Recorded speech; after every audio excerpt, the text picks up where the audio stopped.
on CJ's knits, we're going to sew a shoulder seam and start the collar. So I need to attach this front shoulder seam to a seam on the back. Now the back I did not mark center, so I'm going to probably cry about that later. But I do know that if I just simply hang this shoulder seam back on the needles, I should be able to match up the appropriate needles, well, appropriate loops on the back. So that's what I'm going to do. I want to make sure that I have the good side facing me on the front. So I will find that loop.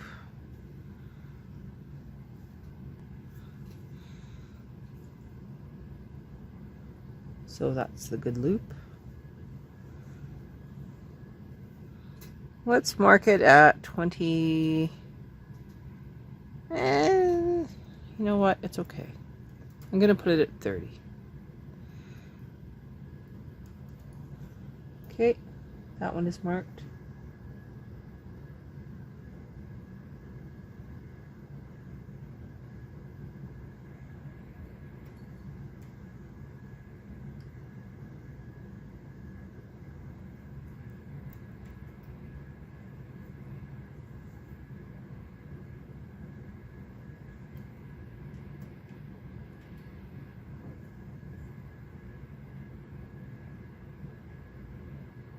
And so I'll hang this all the way back on the machine, and then I'll put the back over top of it.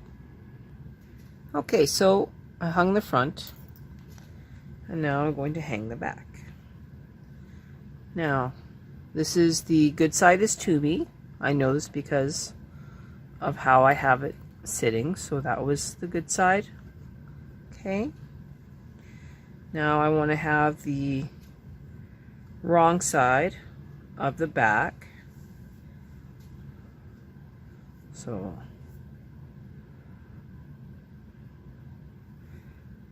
that is wrong side of the back.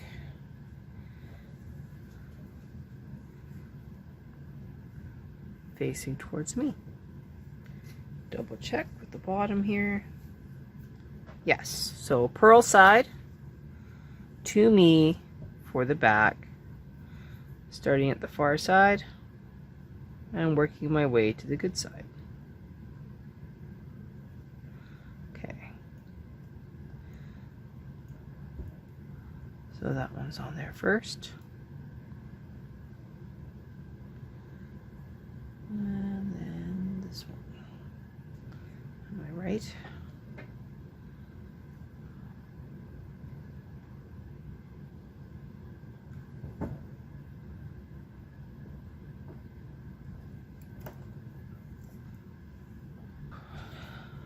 Alrighty. It's not always easy to find the loops, but there we go. I'll come back when I have this on there. Now, the way that we made this, there's a pretty good possibility that these knits and purls are going to match from the front to the back. If they do, well, you did a good job. If they don't beat yourself up. That happens. As you can tell, the waste yarn is curling in different directions. And I did that on purpose. If you remember when we finished the back, I made the waste yarn go in purl. That was so that it would curl towards me when I went to do the shoulder seam. You want to check to make sure that you actually have all of your loops and that you didn't miss any. Easy enough to do just by pulling down the waste yarn. There's no inconsistencies. Okay. Now what I'm going to do is I'm going to knit across with my K carriage, set at 10, one row, and then I'm going to gate peg bind off back so that it's a secure cast on.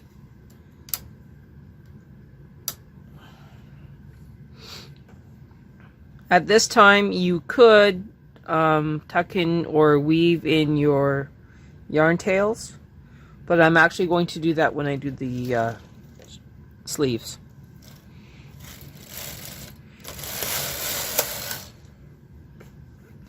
Okay, now we're just going to gate peg.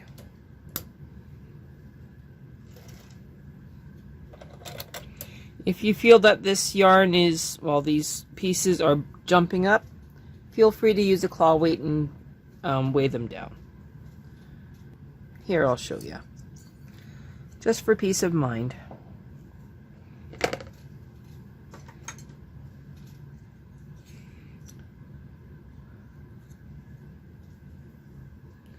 And now it's secure.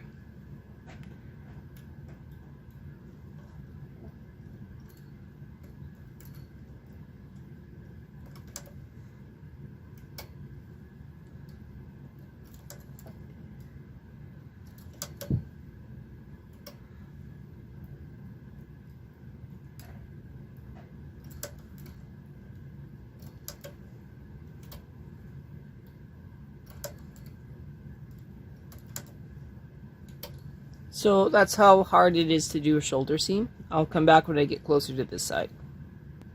Alright, last few stitches.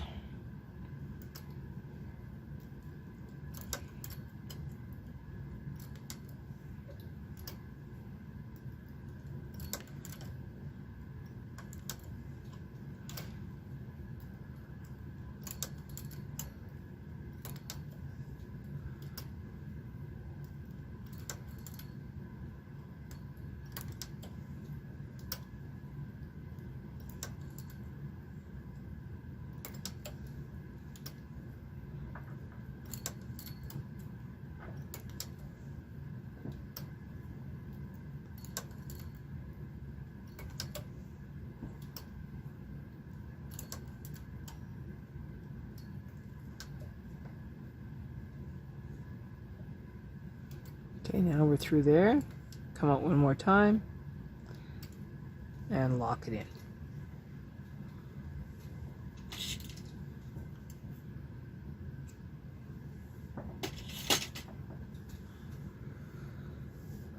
All right, so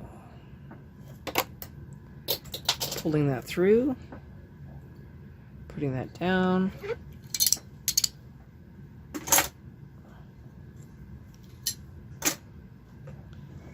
And now this is a completed seam. This is the good side on both sides. Okay. This is the back. And this is the other front. And as you can see, we did not screw this up. We're on the proper sides. Everything lines up. I do see that we did not mark where the other shoulder ends and the neckline begins. So what I'm going to do is I'm going to bring out stitch 83 on my bed all the way to 28.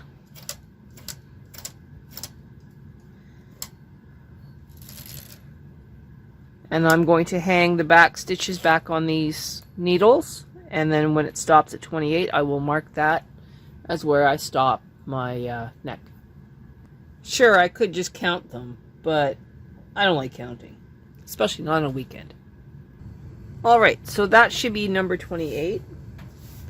I'm going to grab a totally different color of waste yarn.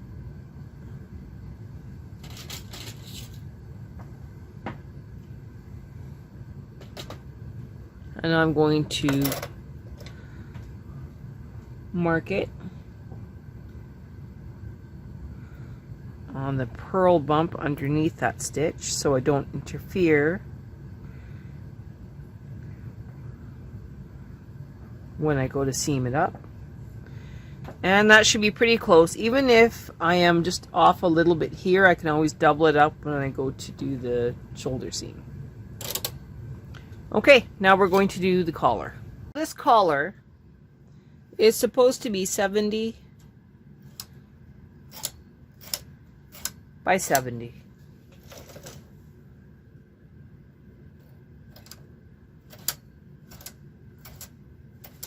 Does that seem right to you? It does to me. So that's what we're going to do. So we're going to knit the entire collar first, and then we are going to do the fold over, knit a couple rows, and then we will be attaching it to the neckline of the sweater. So I'm going to set up some waste yarn, and then we will start on the construction itself. And we're going to use built-in pattern 2x2 ribbing, and then we're going to reverse it and do 2x2 ribbing so that it lays flat.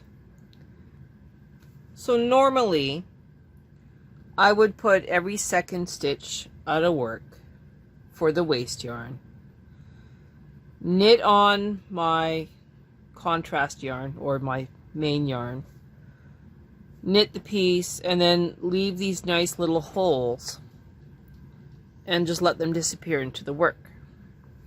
But this is for my son, and my son will want it to be pitch perfect. So I'm going to knit a few more rows here of waste yarn, and then I'm going to very carefully E-wrap the gray yarn onto every single stitch.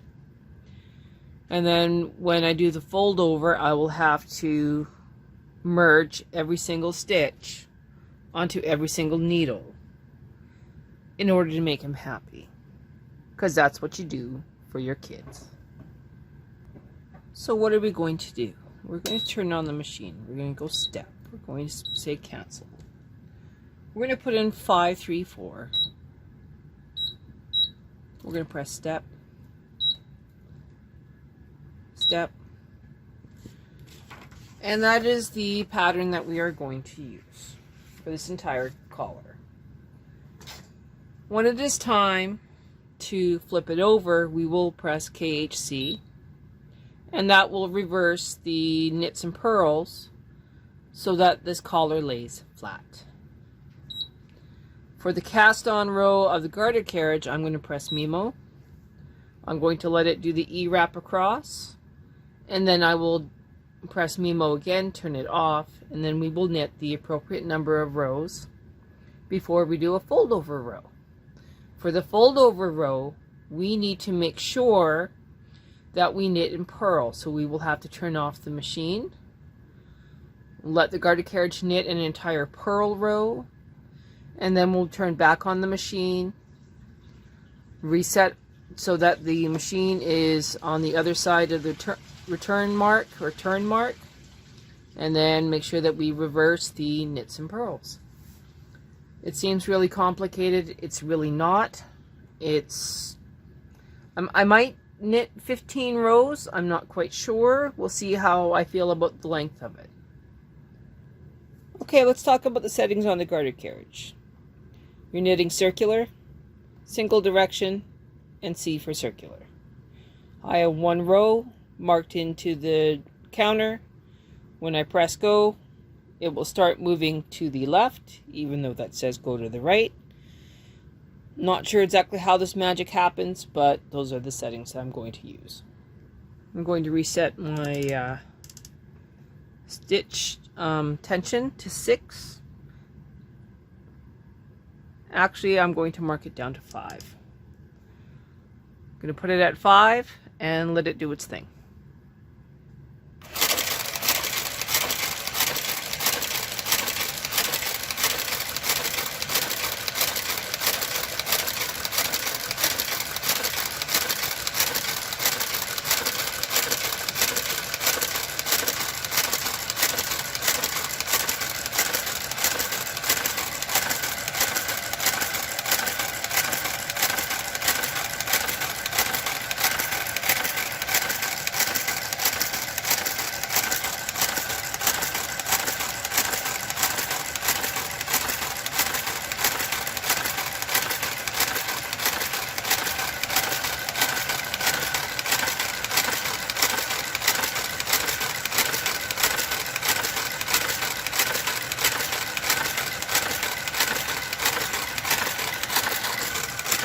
Okay, we're at the end.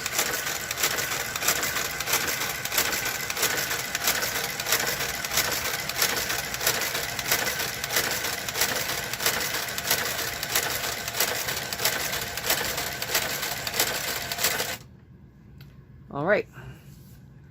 Now we're going to depress Mimo again to turn it off. Row count is at 000. I think about 10 rows. So I'm just going to let it get a little bit past this now. And then I'm going to reset these.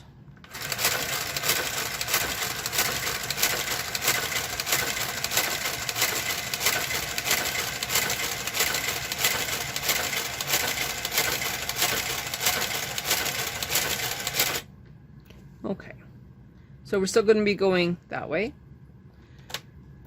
Multiple directions and garter stitch. We're going to start at 10 rows. If I don't like the depth of 10 rows, I'll go 15. So here we go. I do not put in the edge marker things because I don't want it to knit differently. I don't know if that made any sense.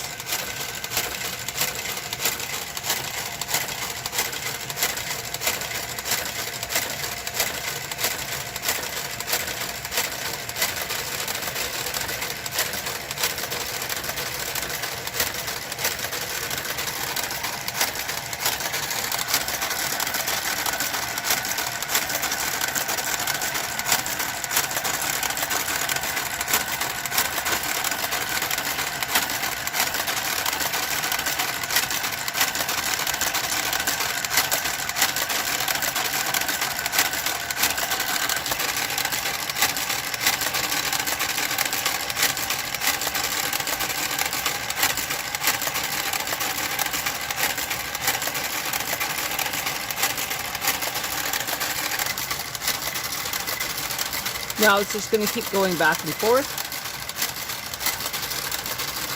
for at least 10 rows.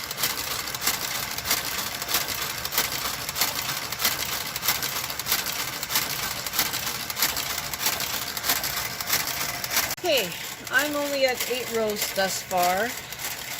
I put my ruler against it and I see about 1.5 centimeters.